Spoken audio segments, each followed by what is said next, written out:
Here with White Sox first baseman Andrew Vaughn. Andrew, first few days of camp here, you guys are starting games soon. How's camp been going so far for you? Yeah, camp's been really good. I mean, the vibes are good. Everybody's hungry, and big first game tomorrow.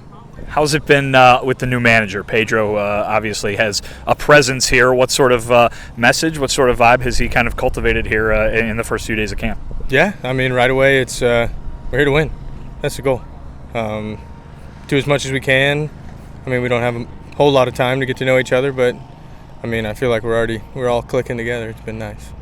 He talked to you guys during the off season. Did he, shoot you some texts and stuff like that? A lot of guys said he's been communicating with them for a while now. Yeah, soon. I mean, I think it was right in beginning of November. I think he called probably everybody. He called me. We talked for 5-10 minutes, introduced ourselves, and we stayed in touch the whole off season. What's he expect from you guys? Work hard every day. Show up. Be that team in the other dugout's looking at saying these guys they're here to play. I heard from one of your teammates saying he's kind of trying to bring the White Sox pride back. Do you think that's accurate? And what is he trying to do in terms of establishing a culture here? Yeah, I definitely see what he's saying. I think last year's last year. We want the fans to be in it. We want the fans to have a show every night. We're technically the entertainment business, but we're out there doing a job, and we want to make it enjoyable for everybody around. How did the disappointment of last year kind of motivate you guys this offseason? You just got to look at it, understand what happened, move on from it. Learn to build, learn to grow, and, get ready for a full new season. Do you think you guys have learned? What have you learned from last year? Yeah, there were some things we definitely need to clean up. Sometimes we weren't clicking together, It's baseball. It really is. What we get this year to look forward to. When you look at yourself, what are you expecting this year at the plate? What were maybe some of the things that you cleaned up and tried to work on this winter? Yeah, I felt like a lot of times I was catching myself out front a little too much. Tried to go get the ball instead of letting the ball come to me. I mean, everybody's throwing pretty firm these days. Just trying to stay within myself, drive the ball to the middle of the field, and try to produce runs, get on base, and we score, we win. You've talked a lot, especially last spring coming off your rookie year, about kind of the toll that playing a full season took on you, and do you think it took a similar toll last year? Did you find yourself maybe kind of running out of gas a little bit at the end of the year? I think a little bit. Definitely improved upon the year before.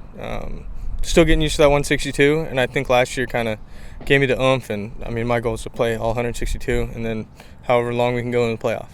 And what did you kind of learn from that moving forward? Are you confident in your ability to kind of get better, go full season in playoffs? I mean, are you going to be physically where you want to be? Yeah, I mean, it's a lot of stamina. It's a lot of, endurance with the body, with the legs. I was trying to do as much as I could, running, riding the bike, just getting ready for it. You're over at first base now. Do you think being out of the outfield will help with those legs? And do you think what do you think the benefits are of maybe going over to first base, a position that you know very well, obviously? It's different movements. I mean, first is more lateral, and the outfield you're kind of full striding it a lot. So I think there's definitely a difference there, and prepared myself, the mobility, the quick explosive stuff to just try to be ready. You were very willing to do whatever the team asked of you in terms of going out there in the outfield. But what do you like about getting back to first base? I was an infielder my whole life. People can look at baseball from the outside and be like, oh, moving positions is pretty easy. It's pretty tough. You can ask a lot of guys. If you're an outfielder your whole life going to the infield, it's almost a totally different world, I feel like.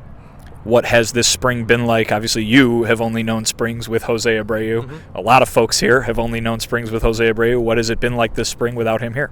Yeah, it's tough. Everybody knows what he was to this team. Phenomenal human being, came to play every day. We're sad he's gone, but now we got to face him opening day. So now we got to beat him. What did he mean to you? I know a few springs ago you were talking about him giving you some tips over at first base. Him, even though he's so closely associated with those guys whose his locker was by and all that. Mm-hmm. What did he mean to you personally? He was a great mentor. Wasn't a guy that used his words too much to do his teaching. He would a little bit, but he liked to kind of show you. He proved it on the field and did that every single day. And if you just watched him, you're like, that's how you play 162 right there. Can you guys take, anything from his example as a leader, even though he's not here anymore? Do you guys feel like you learned so much from him that you can go forward without him now? Yeah, I think if everybody just played the game as hard as he does, and strive to, which I know we all do. But just learn anything we can and, push forward. How was your off season? It was good. Very good. Yeah? What'd you do? Got married, took a honeymoon, and then got ready for the season. A good honeymoon destination? Where'd you go? Very good. South Africa. Ooh, very nice. So between the two of us, I was in Australia, as all our viewers know, for my honeymoon. We covered a few continents. Yeah, that's it's enough flying for a lifetime, I'll tell you that. I think I might agree with you there for sure. When you look around this clubhouse, what do you see in terms of potential, in terms of what you guys can do? Obviously, you're always a confident bunch, but we heard from some of your teammates last year that might have been a little overconfident last year. What do you see in terms of what this team can do in 2023? We got to go out every day and play our best baseball. That's all I got to say. No projections, no nothing. Go out day one, play as hard as we can, and then results of that game, and then go to game two. We've heard that Pedro is kind of setting that tone, that he's kind of saying it's great to want to win the World Series, but there's so much you got to do beforehand. Is that kind of sinking in with you guys? Yeah, I mean there's 30 of spring and then 162 before the playoffs even start.